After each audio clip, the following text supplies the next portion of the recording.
and welcome to another edition of the ArtCast. I'm your host, Art Shimko. This is episode 6 for April 29th, 2020. Going to be talking about the Philadelphia Eagles draft picks for 2020. That's right, folks. Sports talk. But don't worry, don't despair, because I'm not going to go into any deep, heady analysis. There's plenty of other podcasts and shows that can satisfy your desires and such in that department. But I'm just going to give you some quick takes and opinions on the draft picks. Give you my take on what I probably think the Philadelphia Eagle fan base are thinking about these picks, judging by seeing some of the comments and the grades some fans gave on various Facebook Eagles pages and groups. And we'll go through the list of the draft picks, and we'll also talk about the picks that they swapped with other teams and what they got in return for those, and who they got with those picks. So, to address the elephant in the room already, the first two picks, of course, are the most important picks, the prominent picks that the fan base of any team during the draft, pays attention to the most. And the Eagles fans, there's two positions that I always feel like the Eagles fans want. They either want a linebacker or a wide receiver. That seems to be the two, positions that those fans want for the team. And it may vary with other teams. It may be similar, but those are always, or in corner, anything with defense, with cornerback, with safety. But, I feel like the position I saw that people wanted the Eagles to concentrate on was a linebacker. And again, as I said, wide receiver. So let's go through the picks. At least, let's talk about the first two picks, because these are the picks that I think are the reasons why a lot of fans graded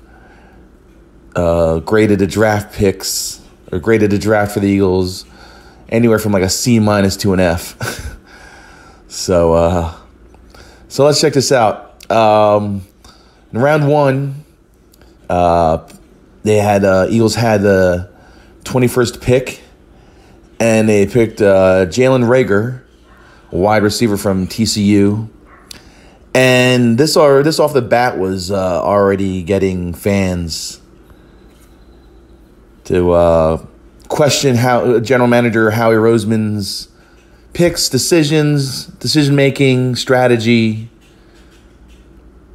If it wasn't this pick, it was probably by the next pick that they were calling for him to be fired and labeling him, being the worst general manager and such.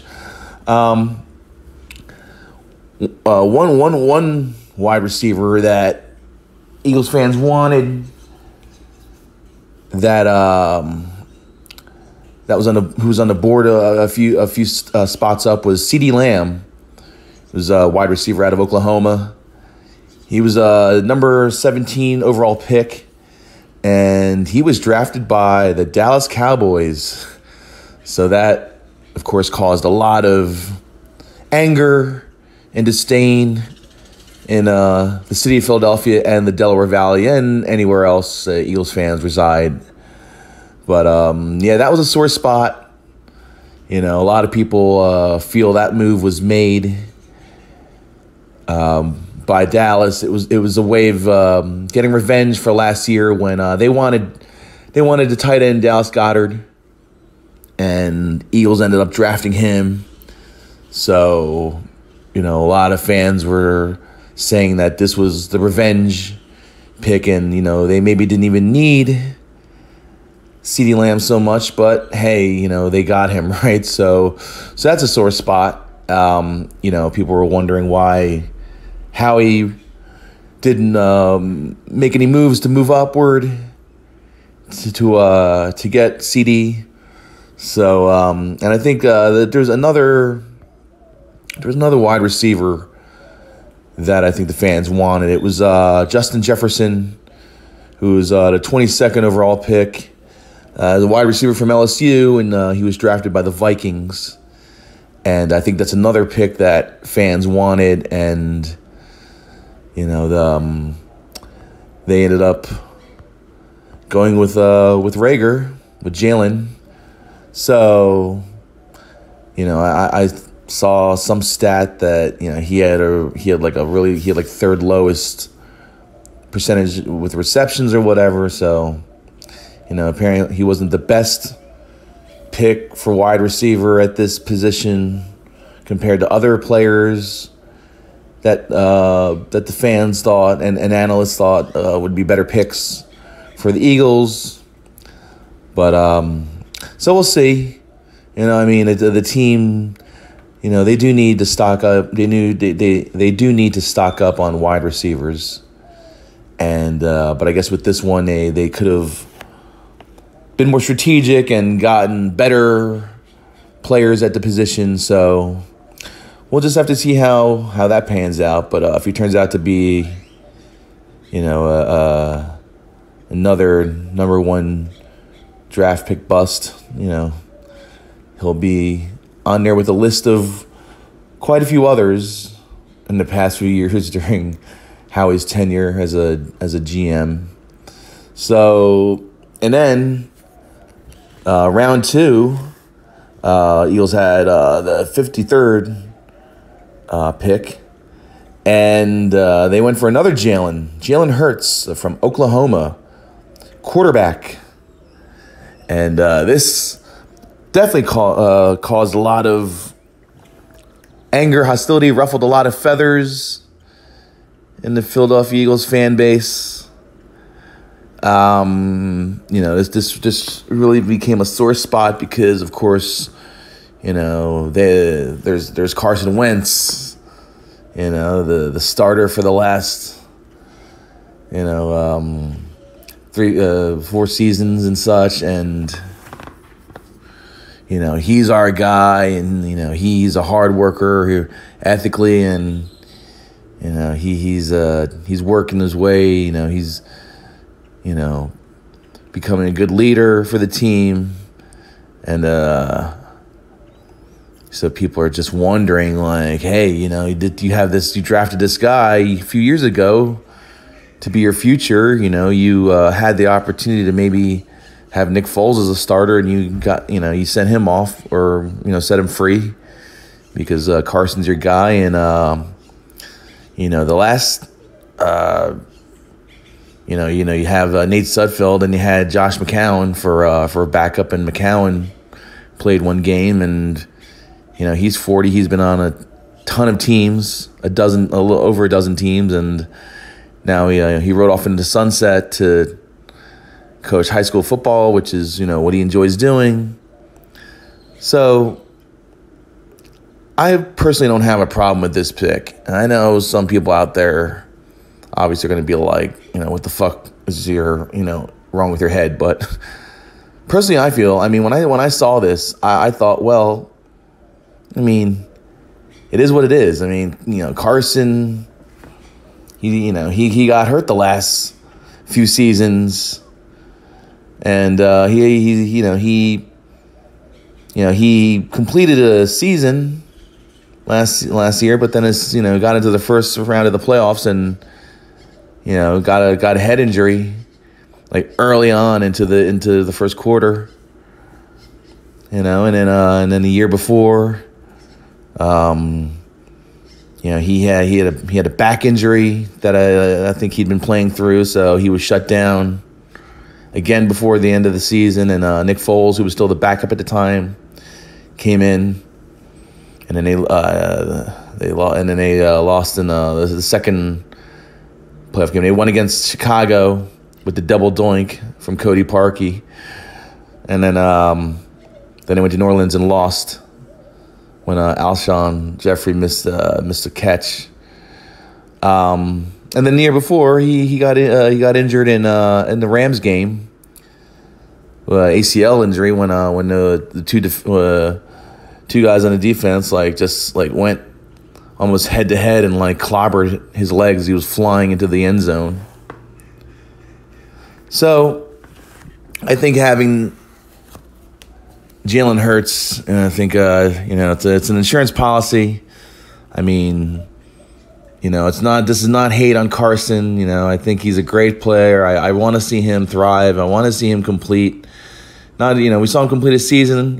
See him get into the playoffs and redeem himself. I think he's a great quarterback, great leader, great piece for the team. But he has to get through a whole season and into the playoffs without an injury, and hopefully, however he's training and prepping. We'll even see if we even have a season this year or when it's going to start with this whole pandemic thing. But so let's see here. Let's go through these real quick. Round 3, pick number 103 was Davian Taylor, linebacker from Colorado. So there's your linebacker. Round 4, pick number 127, Kayvon Wallace, safety from Clemson. And you remember the last safety who was drafted from Clemson on the team, went on to become the legendary Weapon X, Brian Dawkins, the great Brian Dawkins. And,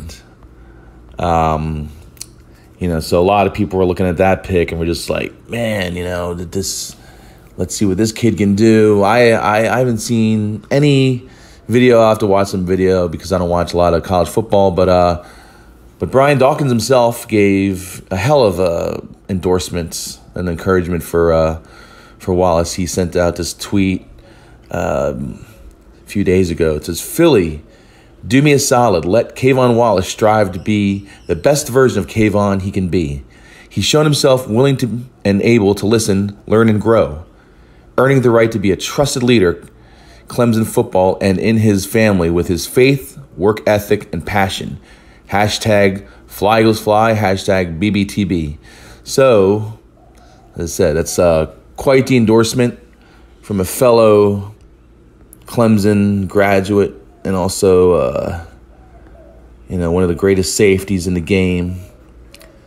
So that's cool. We'll have to see, how he turns out. Round 4, pick number 168 was John Hightower, another wide receiver, Boise State.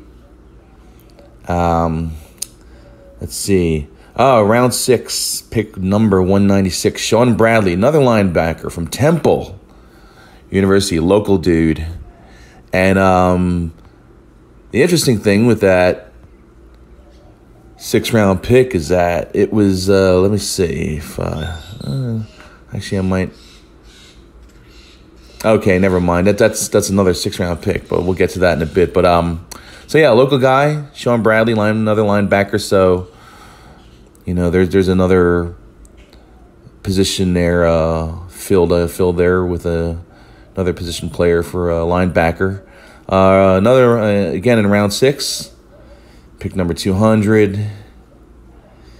Let's see, that is Keyes Watkins, another wide receiver from Southern Miss.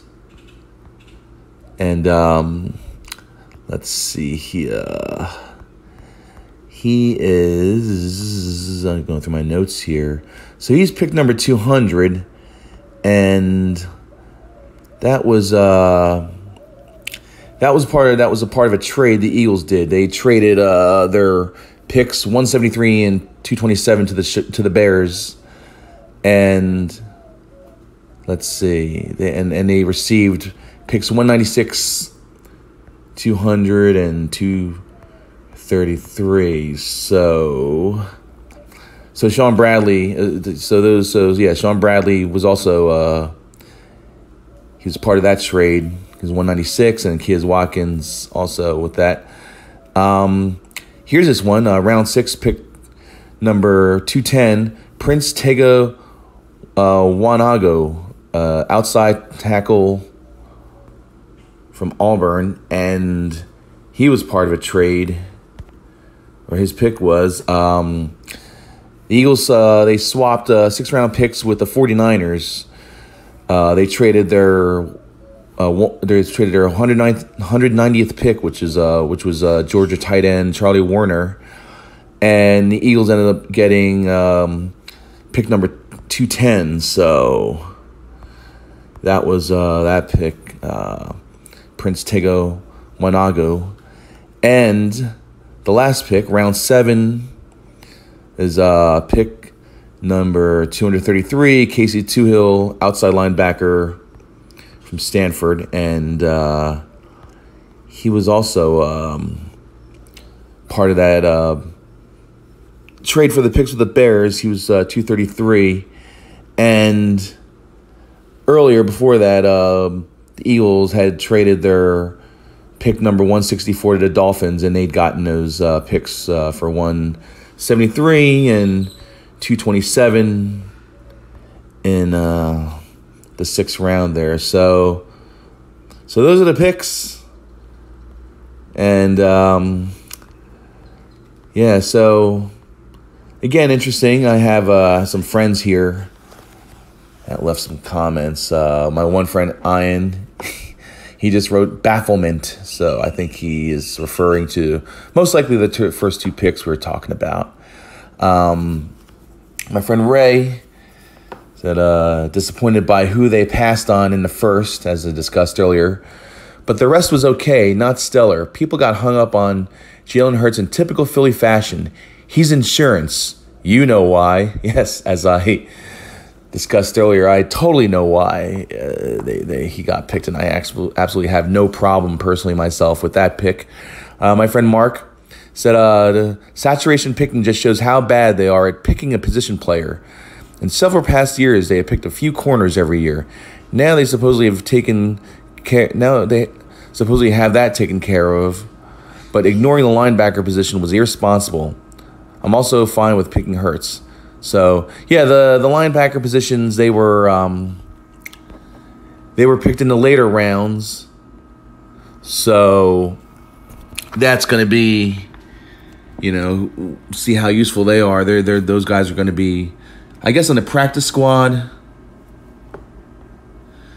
and they'll be whatever, 3rd, 4th string, whatever. They'll be backup players, but hopefully they'll be ready to play if need be. If they can do good in the training camps or whatever. And again, we'll see when this season starts up. I mean, that's all seems to be up in the air. That's for another discussion another time. So, well, folks, I think I'm going to wrap this episode up. And just want to thank you again for listening to the ArtCast. I appreciate all of your support. So now the podcast is on Podbean, of course, and then it's also on iTunes Radio, Google Podcast, Apple iTunes Podcast. We're waiting to get onto Spotify and a few more other platforms. And of course, we're on YouTube. And sometimes I post the videos on Facebook as well. So thanks again. Let me know what you think of the episode and what your opinions are on the picks. Like I said, I had a few comments here and opinions, and I'd like to see more of what my fellow Eagles fans are thinking of. I'm the lone Eagles fan down here in Texas. Now, there's actually a good number of us around, so which is really fun. So I can't wait for more viewing parties whenever the season starts up. So thanks again, everybody, for listening to the ArtCast, and I will talk to you soon.